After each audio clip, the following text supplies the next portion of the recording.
Permukiman semi permanen di bawah tol Layang Pluit, Penjaringan Jakarta Utara ini memang jauh dari kata layak untuk ditempati. Meski hanya berdinding triplek bekas dan beralaskan tanah, disinilah warga memilih untuk berlindung dari teriknya panas matahari dan tetesan air hujan. Hawa yang terasa lembab dan tak banyak cahaya matahari masuk melalui celah jalan layang tol nyatanya tak menyurutkan anak-anak bermain di daerah yang cukup kotor ini.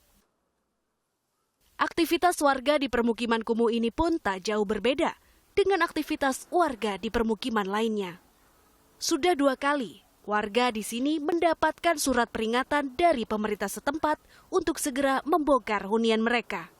Namun warga enggan meninggalkan permukiman ini tanpa adanya jaminan hunian baru. Oh iya, waktu udah ada 2 minggu yang lalu pembongkaran tuh geger-geger kan, dapat surat 2 kali 24 jam. Tapi sekarang udah aman lagi nih, udah nggak ada itu surat-surat datang lagi kan. Udah siap lah, tapi kita minta dipindahkan lah, yang kita kan pada punya KTP DKI ke tempat rusun lah gitu, warga-warga di sini gitu. Iya.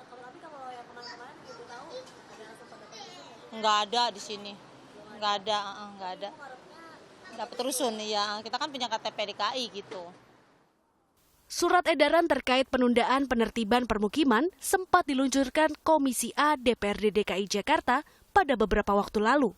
Penyampaian surat secara tertulis ditujukan kepada pihak pemerintah Provinsi DKI Jakarta yang meminta penundaan hingga ada kesepakatan yang sesuai bagi kedua belah pihak. Di sisi lain, sesuai dengan peraturan yang ada, masyarakat dilarang melakukan pemanfaatan lahan milik pemerintah sebagai tempat tinggal ataupun komersial. Ya saudara, DKI Jakarta memang terkenal dengan dunia gemerlapnya.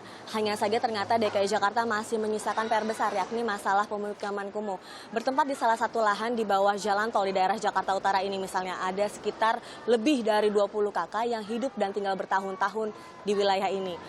Seperti Anda bisa lihat, keadaan dari pemukiman ini sangatlah tidak baik karena masih bisa dikatakan cukup kotor dan juga dengan polusi yang sangat banyak. Meskipun telah mendapatkan 2 kali surat peringatan, banyak masyarakat yang masih belum memindahkan atau membongkar kembali pemukiman mereka. Dikarenakan mereka hanya meminta satu hal, yakni adanya rumah pengganti dari Pemprov DKI Jakarta. Dikarenakan mereka memiliki sejumlah data ataupun identitas dari wilayah DKI Jakarta yang menyebabkan mereka masih bertahan hidup di sini sebelum mereka mendapatkan rumah susun. Mutiara Madini, Noval Helmi, Kompas TV, Jakarta.